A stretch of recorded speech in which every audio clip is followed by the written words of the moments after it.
Hi there, welcome to Nomadic Diaries. We're the podcast that takes you on journeys through the lives of those who have already embraced the international lifestyles. Whether you're an expat, a digital nomad, or someone who's dreaming of those lifestyles, this is your passport to a world of insight. We dive deep into the hearts and minds of the overseas lifestyle professionals, the authors, and researchers.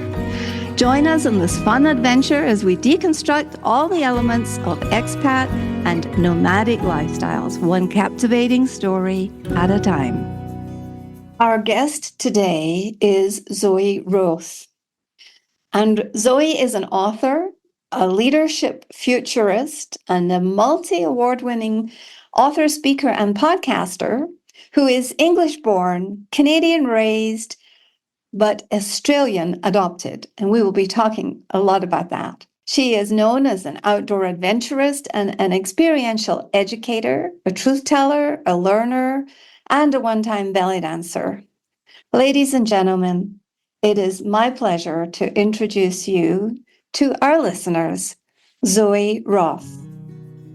So Zoe, we've just heard a little bit about your life and all of your accomplishments, and you have 3 passports. Yeah, I do. I'm not collecting them. That's just the way it panned out. Okay, so tell us more about the journey through the 3 passport experience, please. Well, the first one is a UK passport, and I don't remember much of my life in the UK because we left when I was 3. My dad was British, mum was half British, half Canadian. And in my early childhood, my parents decided that they would choose Canada as the place that they wanted to migrate to. They actually had a choice between Canada and Australia. And I said, why did you pick Canada? It's so much colder than Australia, which is where I live now.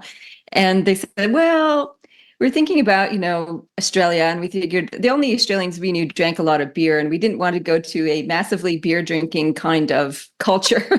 Like, really? That was your decision? That was your decision-making point? Yeah, that's right. So that took us over to Canada, and that's where I got my second passport. But it wasn't until much later, when I was about to leave Canada, that I got my Canadian passport. I was a permanent resident for most of my life there. So I left when I was 26. And I realized when I wanted to go to Australia on my first contract with Outward Bound, which is what took me to Australia eventually, that if I wanted to return to Canada, I needed to have a Canadian citizenship. I didn't know this, of course. Because if you leave as a permanent resident for more than 6 months, you're out. I'm like, oh my God, but this is my country. Anyway, so I got my second passport. Yes. And that took me to Australia, and 13-month contract turned into 10 years, which turned into citizenship here. And so that's how I managed to get an Australian passport. Is my organization I work for, Outward Bound, sponsored my residency. And so, and none of those countries required you relinquish your country of origin. So I'm triple citizenship at the moment. That's excellent. So my husband has 2. I'm working on my 3rd. Oh, really? Which countries are you getting? I have a British passport and I have a US passport, which I never really wanted, but it was a bureaucratic thing. We were overseas, and it made a lot of financial sense. So we got my American passport, which is what I kind of use a lot now. But really, I got my new black one. First time I've ever had a black passport in my life that doesn't say European citizen on it. It's black, and it's the new UK one. And I'm living in Mexico, so I'm working on spending the 5 years here in order to get my Mexican one. I think passports are an interesting concept, and I've read different philosophies that maybe we should have just a universal travel papers and forget which country you're from, because some countries don't exist anymore after different wars and so on. And this whole idea of what are your responsibilities as a citizen and where do the boundaries of that nation end and finish, I think is a really fascinating question. Of course, we've got 2 wars right now over those very same issues. And so the issue, the question over citizenship is actually it's more complex than you'd think. It is more complex. And it affects more of us than I think we realize. If you're if you're monocultured and you're going to stay in one culture, that's fine. But there's so many more people. I read an article the other day, and this organization was saying you need 5 passports for the future. Five. I was like, well, that's rather a lot. Why did he pick 5, and why do you need them for the future? You know, I think that this was a nomad capitalist, and I think that Okay. their whole modus operandi, as it were, is actually on the subject of investing and future investing, and that by having multiple passports, you can be more dexterous in how you move money around and assets. Yeah, sounds like shirking tax to me. Yes. Which, speaks again to the whole question of nationhood and citizenship, because a lot of our responsibilities as citizens come to paying taxes, which then the nation provides us with services. And so if you have people shopping around their money and not paying taxes, they are benefiting from the services of that nation as a concept. Or they're punished by being attached to that nation. I mean, being American citizens, when we were overseas in Saudi Arabia, that time Myanmar, China, and the US were the only countries that taxed their citizens no matter where they were. Yeah, okay. So that's a very interesting concept. So you are at the heart a leadership expert. And I know that part of this leadership expertise that you've developed came from your travels. So can you tell us maybe one specific leadership lesson that you learned as a result of traveling and changing continents and cultures? Well, the first travel experience that led into leadership was not leaving a continent. It was into the wilderness, actually, as a young person. I was 15 at the time, and I went on a 3-week canoe trip with my summer camp this is Northwest Ontario in Canada now. And on that massive odyssey, we didn't see another human being for 3 weeks. We carried all our supplies and equipment and food for 3 weeks with us. It was hard and it was extraordinary. And I learned a lot about what it means to work collectively as a team, what our roles were within a team, how those could fluctuate and flex. And that was probably my first introduction to travel and leadership coming together. The idea of a journey as a purposeful enterprise that we could do as a team, as a group, was an interesting notion to me. And of course, I went back to summer camp and year after year after year and stayed doing that kind of journey-based team activity as a central way of developing leadership. In terms of departing country, my first departure of country, geez, when was that? Was it in my 20s? It must have been when I went to Mexico and with my girlfriend, Jo. And she did all the planning. I was less responsible person. And it was quite amazing to go to Mexico and see another way of how people put their lives together, their work together. And before that, actually, I can't believe I forgot this major one. At the age of 16, I went with my friend Shilpa, and she's from India, and I went with her and her parents to India. So as a 16-year-old, that was back in the 80s. India is quite a different place now. That was a riot. It was, I mean, a riot, not as in hilarious, but a riot, explosion of noise and color and sound. And everything was so different from the moment I stepped off the plane, from the smell of the air. That was a massive immersion in a different culture, which shaped how I saw other humans forever, I think. And interesting. It made me think about how we organize ourselves as family, how we organize ourselves as cultures, what marriage meant, what love meant, what family meant. And I think these questions of seeing such a different culture organize itself around those central questions was essential leadership insight, actually, because when we understand that cultures evolve differently, have different ways of doing and being, even though we have the same values of love and family and marriage, say, for example, we have different ways of expressing that, then that allows us to bridge difference in an easier way, so that we can suspend judgment and we can be fully present to other human beings and be curious as opposed to judgmental, with the people that we find ourselves amongst. And I think that's a core tenet to effective leadership, is to sit in that place of acceptance and curiosity and no judgment, so that we can build bridges together instead of putting up walls. Yeah, that is a key tenet. You seem to have cottoned on to this explorer mindset very early on. Yeah. Yeah. My mom said that when I was just 1 year old, and my sister was just born, so we're 11 months and 3 weeks apart. I was walking already, and she had trouble keeping up with me. So she used to tie a little rope around my waist because I just wanted to go and explore everything. Yes. So I think the explorer mindset was hardwired into my DNA from a very, very early age. Not with any reflective capability, of course, at that age. That sort of came later. But yes, it was from the early beginnings, this idea of exploring, seeing what's over the next hill, seeing new horizons.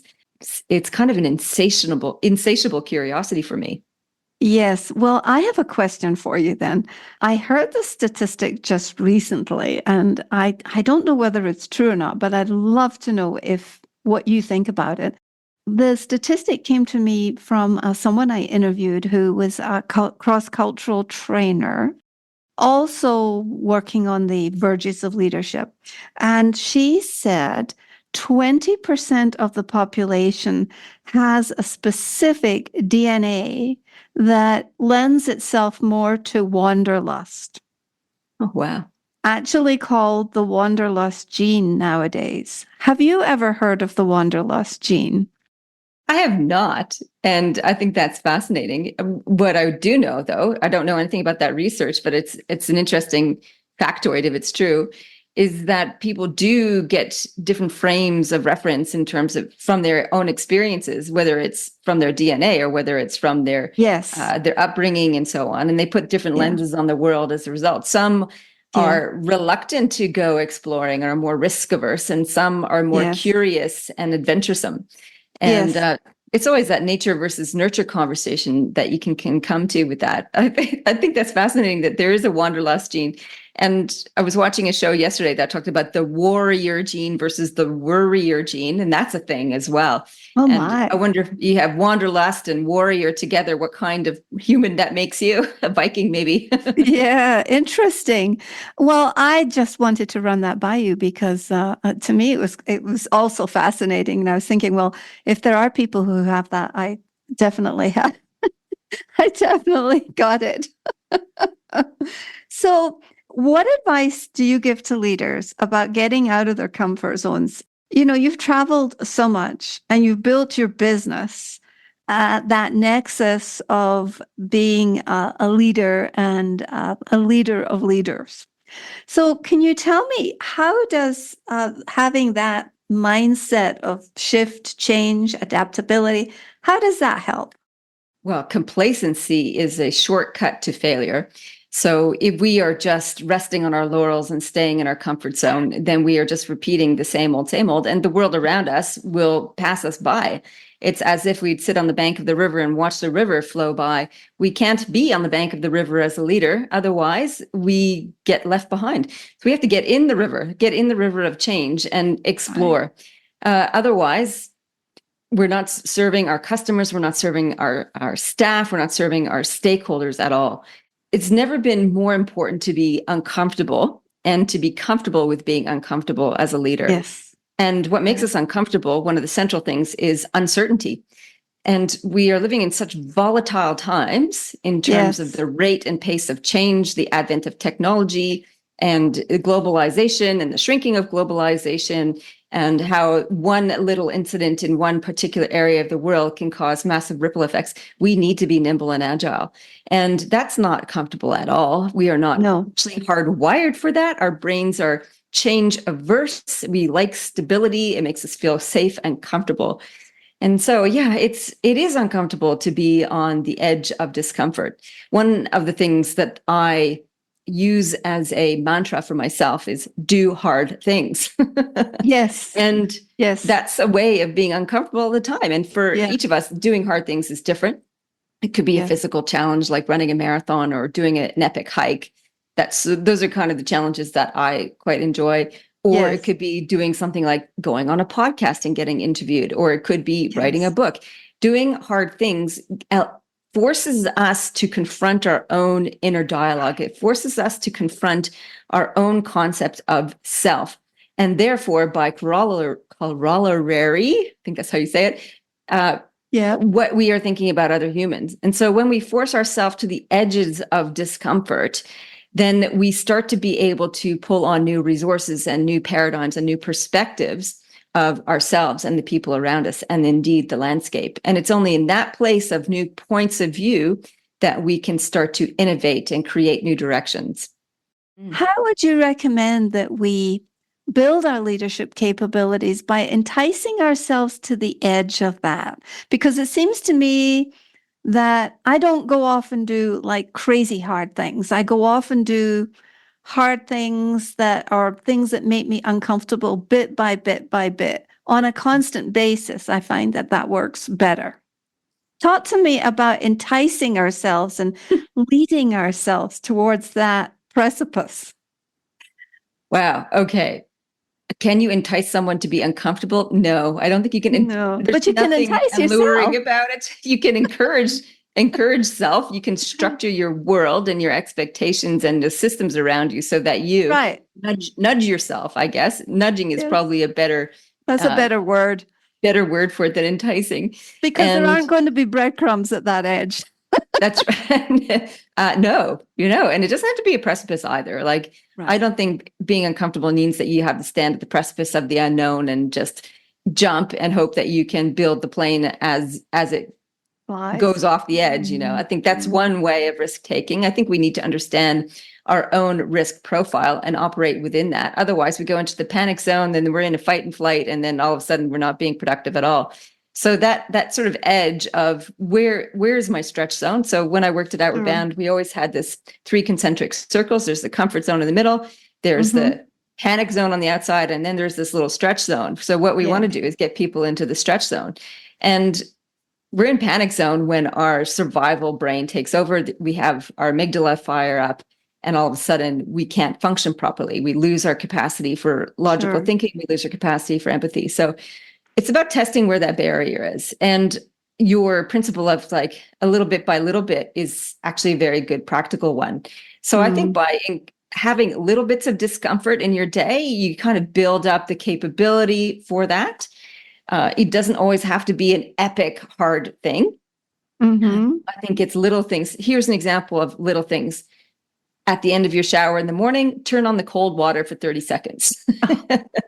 Nobody wants to do that. I hate that. Yeah, it's pretty tough. So, and by doing that, you're like, right, I'm going to embrace the suck, as what the Navy SEALs say. They take discomfort to the extreme. And the reason they do their training like that is because when the chips are down and you're in the field, you know that you've been through worse.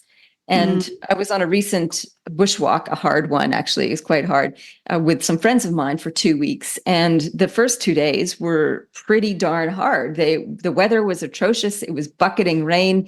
My rain gear wasn't up to the task. It was a little bit outdated. So I was absolutely saturated. And our day one was pushing through thick scrub, not much of a path, up a hill for 15 kilometers. So it was hard.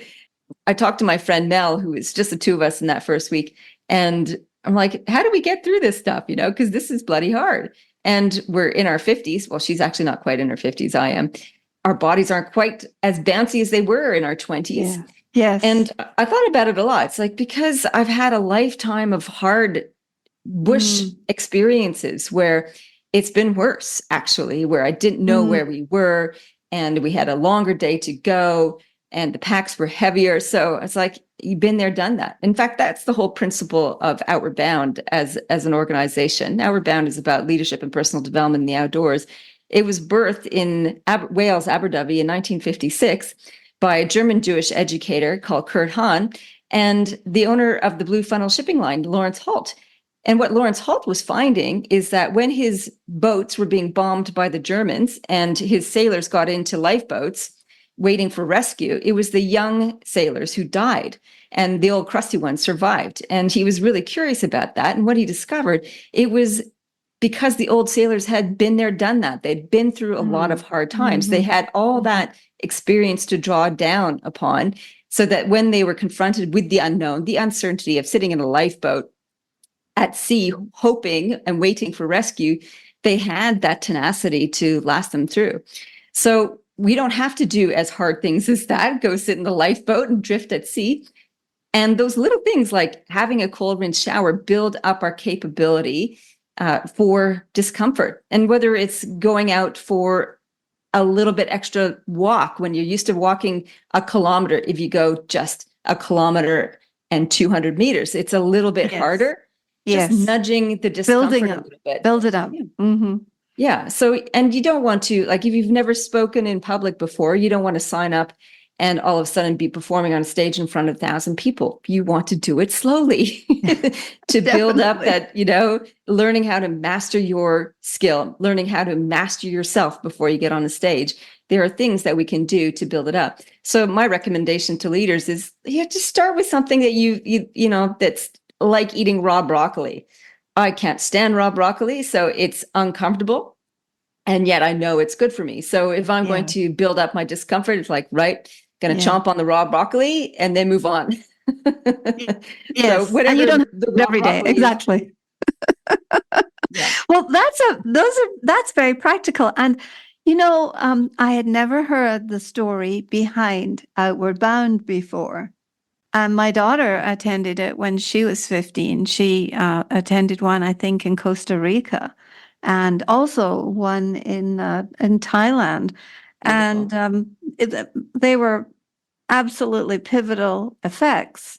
They were very memorable. And so I know it's a fabulous organization. How long were you affiliated with it for? I worked at Outward Bound for 9 years here in Australia. And the course design premises are basically, let's give people condensed, difficult experiences in a short period of time. So they have that base of like, there's more in me than I think. That's a quote from Kurt Hahn. And that sort of knowing that there's more in you is what Outward Bound challenges people to do, to try new things that they've never done before, to go up on a high ropes course, to go abseiling or rappelling, to try navigating through the bush, like all these new novel experiences day after day with people you haven't necessarily met before. It's like a massive overdose of difficult things. And yet you get a sense of accomplishment. You learn all these pragmatic skills and stuff. So it is a remarkable experience, organization.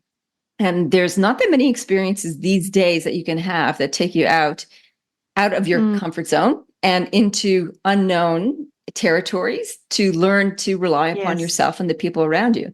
It's a fantastic exercise to do because you develop a lot of self-awareness. You discover what pushes your buttons and where your limits are, and how to ask for help, and how to understand when you are low and how to get yourself out of that, and how to celebrate and cherish milestones along the way, like significant life lessons. And I carry those with me all the time. So it started for me traveling by canoe and spending 9 years at summer camp before I came out to Australia to work at Outward Bound for 9 years. So that kind of idea of odyssey with others and learning about self and teamwork and leadership is all wrapped up into doing hard things in novel places, in beautiful places, is pretty critical. And they're very good at enticing people into those adventures. That's right. That's right. But I know we bought at least 2 of them. Well, if you're talking about enticement, the enticement aspect of it is the lure of adventure, and it's the promise of beautiful views. It is. And being in extraordinary places, I think, is how you can encourage people or entice them to do these hard things. It's one of the things that entices me, I guess. Sure. So for our listeners who are mostly expats and nomads, and so they're living overseas, they're dealing with cross-cultural navigation. Tell me about the connection you believe exists between leadership and travel, or travel and leadership. For me, travel is about developing perspective, and perspective is power. As a leader, the more you see, the better you lead. There's no better way to discover new ways of seeing and doing than going to a very different culture and country to see how they organize themselves. Yes. And having been to both Japan and India, I love this as a contrast because two wildly different countries, wildly different climates, wildly different values that create different infrastructure and systems. It's a fascinating study. You know, how is it that the Japanese have evolved as a nation to produce very polite, organized, stoic, clean kind of systems, and then you have the organized chaos and riot of living that is India, that you couldn't have two countries more Right. disparate from one another. And I think in having those experiences, I find as a leader, you drop judgment and just lean into the curiosity of that. Yes. And so that idea of being curious and wanting to know how and why forces us to just drop our assumptions and to really learn from the people around us, which is a core competency as a future fit leader. So if we're going to be ready for the future, we need to dial down all of our judgment and be open to what we're seeing and observing and be curious about what's beneath all of that, how it all hangs together, and how we can navigate that from different places. That makes so much sense to me. I lived in Japan and then I lived in Saudi Arabia. Oh, wow. Yeah. Okay. So a huge contrast again. Exactly. Huge contrast. And it wasn't India, but it was just as different as India. And so navigating that, I think, really helps. It gives us what I call our like superpowers. Mm-hmm. It does. Yeah, because then it's kind of a superpower of humility, really. Yes. Awesome. Because all these cultures have huge histories and they've managed to keep themselves alive in their cultural heritage for millennia. And who are we to think that our way of life, whatever that is, from whichever country of origin that is the right way? And I think for people who have not traveled, they're like fish in water. They don't realize that they're swimming in water, and the water is their culture. And the culture is an accident of situation and collective understanding. And understanding the water that you're swimming in is really helpful if we are going to play with others around the world, and essential if we're going to solve the problems that humanity is facing, things like climate change. And if we have to deal with another pandemic, how we build understanding and operate together to deal with these common challenges, I think is pretty critical.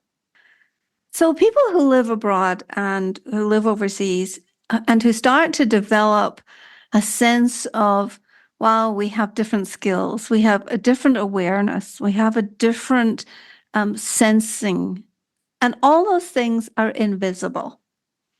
How do you recommend that they articulate these as being leadership skills that are actually useful for a next employer or the next situation that they go to? Because I ask this only because I've seen over the years that many people go overseas and they have a history of going from place to place, and they do have the skills, but not necessarily the articulation. In fact, in some places, they're still called soft skills. I would suggest if they're trying to sell the fact they've had all these diverse experiences living overseas, one of the things they bring to the table is the ability to identify assumptions and to surface the blind spots in a company culture or organization. Yes. How is that possible? Because as somebody who's lived overseas in different cultures and different organizations, you see how different things are done. And so you bring this wealth of insight to the table and go, yes. Did you realize that you've got an assumption around time management, say, for example? And I think that's a fascinating one for digital nomads, because different cultures have different concepts of time and what's appropriate. In some cultures, time is a circular concept. In Western like culture, in Mexico, where I am.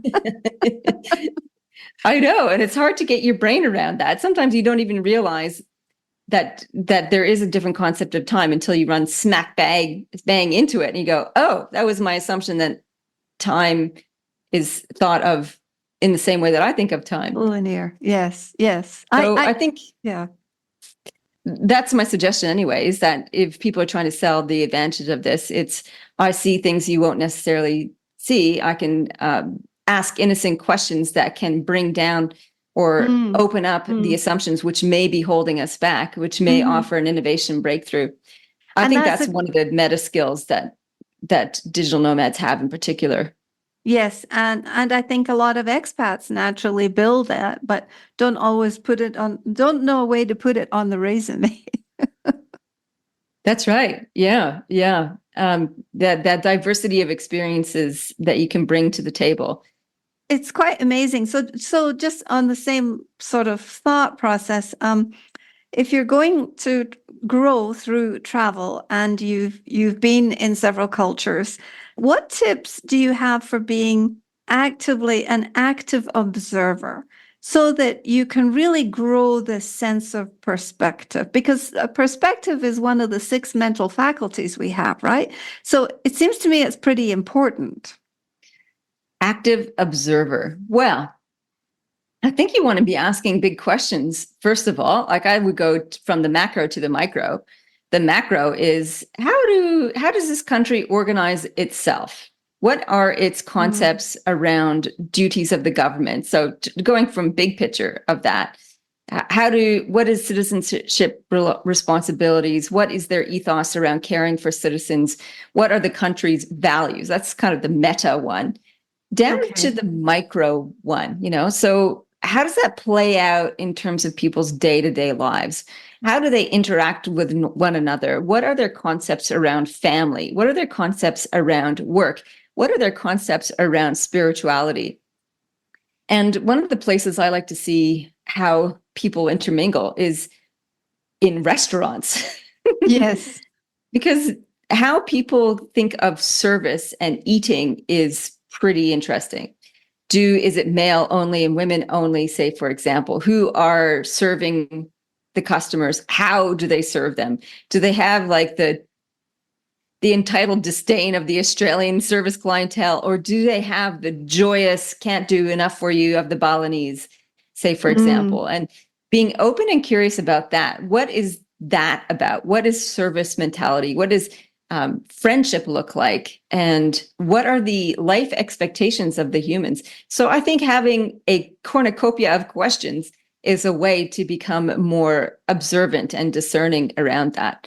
When we were in Bali earlier this year, my husband and I, and we took a taxi out to the west end island of the island. It was it was an interesting experience because the road rules are kind of just suggestions, and yet the traffic Yes. works. People Yeah. weave in and out of the traffic, and it's considered compared to an Australian traffic experience, it's chaotic. And so I Yes. sat hanging on for dear life, going, "Okay, this is how they organize their traffic, and it seems to work. How did it come to this? How might it evolve? And what are the solutions the government of this country might have to try and improve the life situation of the people that we saw around us? Because we went from great wealth where the tourists were to where the poor people were. Yes. And should we, I think. So I think operating through a lens of questions is how we start to develop that superpower of observation. That's terrific. You take me back to the last time I was in Bali, which is actually more than a decade ago.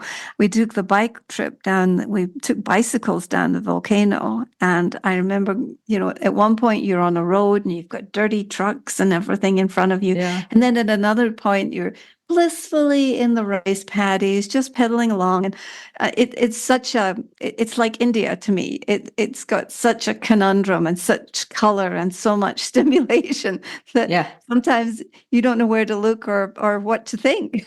Yeah. You just have to soak it in and worry about the translation of it later. Exactly.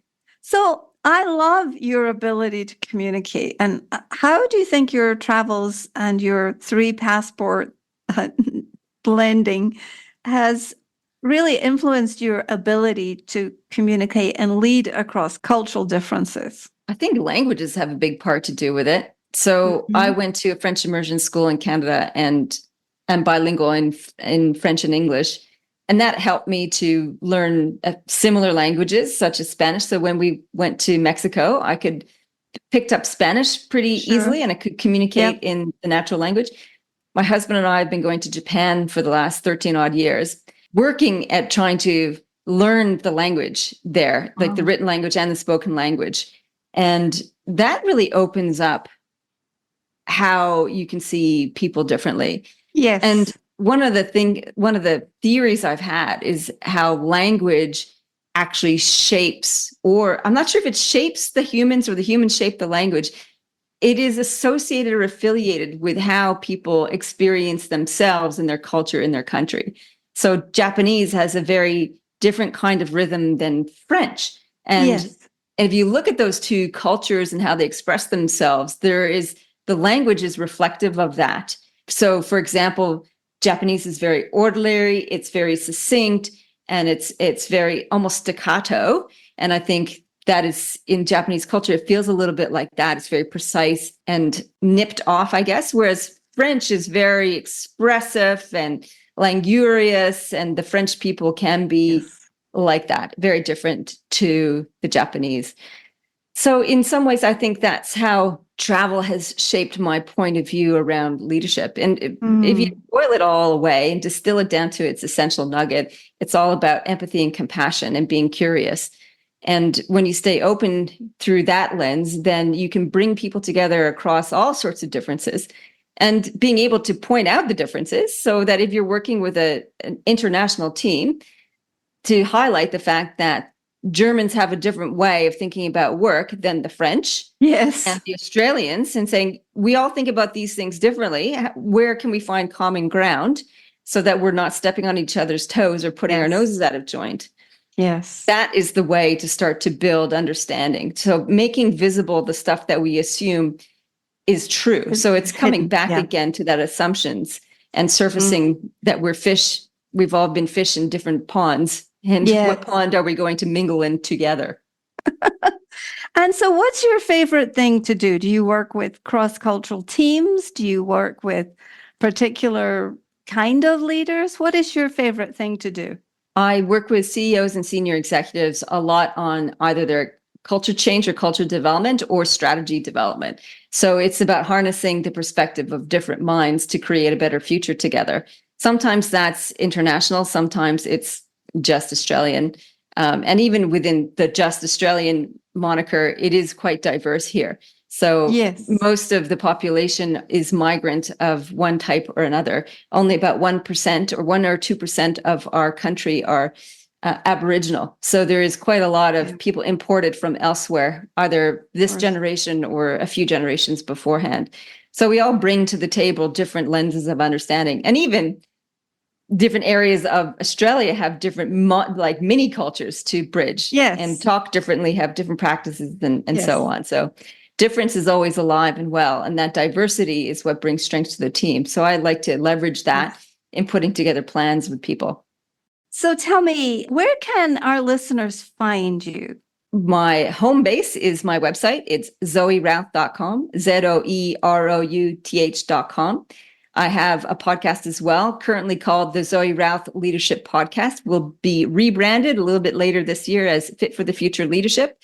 Yet you'll still be able to find everything on Planet Zoe at zoerouth.com, across all the socials as well. So just in closing, Zoe, this has been fascinating. And I wonder if you can give us the number one superpower that you think people who choose to make the leap and live a bold life in a borderless existence across many cultures, what do you think is the one superpower that you would grant them if you were the cultural god fairy of them all? Compassion, I think. So compassion allows us to see and feel connected to other humans. And I think when we cut ties with our place of origin, we can feel quite disconnected. So we can build connections with wherever our feet take us, whether we drift into, then that is a way of keeping ourselves sane and feeling connected to the grander scheme of humanity and finding a home wherever we roam. That's beautiful. Thank you so much for joining us today on this episode of Nomadic Diaries. I feel very, very honored and very grateful to have spoken with such a great communicator who is also naturally, obviously, a global citizen who is got a very big global heart. So thank you for this, Zoe. Thank you so much for having me on, Doreen. This has been fabulous. It's been wonderful to talk about travel and leadership, and I wish all the best to your listeners. Thank you.